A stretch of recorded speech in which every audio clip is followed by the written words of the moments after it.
안녕하세요. 반갑습니다. 오늘도 하나님 말씀으로 하루를 시작하는 모닝방에 오신 여러분들 주님의 이름으로 환영하고 축복합니다. 단체로 하는 운동 중에서 줄다리기는 협동심이 매우 중요한 운동입니다. 모든 사람이 하나의 구호에 맞추어 한 방향으로 함께 힘을 주어 당겨야만 승리할 수 있는 것이죠. 만약 어떤 사람이 구호도 맞추지 않고 자기 마음대로 줄을 당기려 한다면 그 사람은 차라리 그 팀에 들어오지 않는 것이 더 나을 수도 있습니다. 오늘 우리가 묵상할 하나님의 말씀은 데살로니가 후서 3장 1절에서 18절 말씀입니다. 바울은 이제 데살로니가 교회에 보내는 편지를 마무리합니다. 편지를 마무리하면서 바울은 기도를 요청하고 있어요.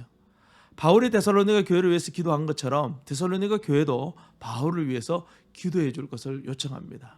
바울과 데살로니가 교회는 이제 하나의 팀이 되었습니다. 우리가 교회의 지체를 위해서 기도하는 건 너무나도 중요합니다. 또한 이 땅의 교회를 위해서, 전 세계 교회를 위해서 기도하는 것도 중요해요. 왜냐하면 우리는 이제 하나의 팀이 되었기 때문에 그런 것이죠.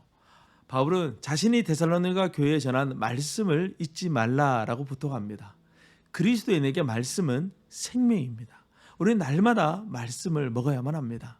모닝빵은 여러분들이 말씀을 먹을 수 있도록 도와주는 에피타이저와 같습니다.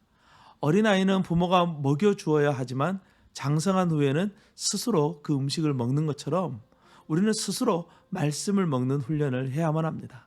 날마다 말씀을 먹는 거룩한 습관이 이 모닝빵을 통해서 생겨나기를 간절히 소망합니다. 다음으로 바울은 게으르지 말 것을 부탁해요. 데살로니가 교회는 이 게으름의 문제가 있었습니다. 어떤 사람은 열심히 교회에 나와서 봉사도 하고 섬기는데 어떤 사람은 몸으로 하는 것은 요리조리 빠지고 힘든 것은 다른 사람들에게 다 맡기고 자신의 이름이 나는 것에만 싹 드러나는 그런 사람이 있잖아요. 그런 사람을 보면 괜히 열심히 일하는 사람의 마음이 상하게 됩니다. 데살로니가 교회 안에도 그런 사람들이 있었다는 거예요. 11절 말씀을 보면 우리가 들은즉 너희 가운데 게으르게 행하여 도무지 일하지 아니하고 일을 만들기만 하는 자들이 있다 하니, 바울은 이런 사람으로 인해서 낙심하지 말고 형제와 같이 잘 권면해서 함께 교회를 섬겨 나갈 수 있도록 하라라고 말씀하고 있어요. 우리가 교회를 섬기다 보면 내 생각과 다른 결정으로 인해서 낙심될 때가 있어요. 하지만 우리 모두가 하나님의 영광을 위해서 교회를 섬기고 있으니 낙심할 필요가 없어요. 하나님께서는 결국 합력하여 선을 이루어 가실 것입니다.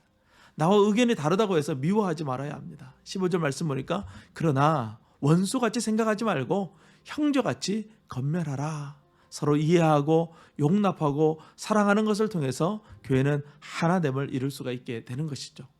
데살로니가 전후서의 말씀을 통해서 보았듯이 교회는 사람이 모이는 곳이다 보니 크고 작은 문제들이 생기게 마련입니다. 그럼에도 교회는 이 교회의 궁극적인 목적, 하나님의 영광을 위해서 앞으로 나아가게 됩니다.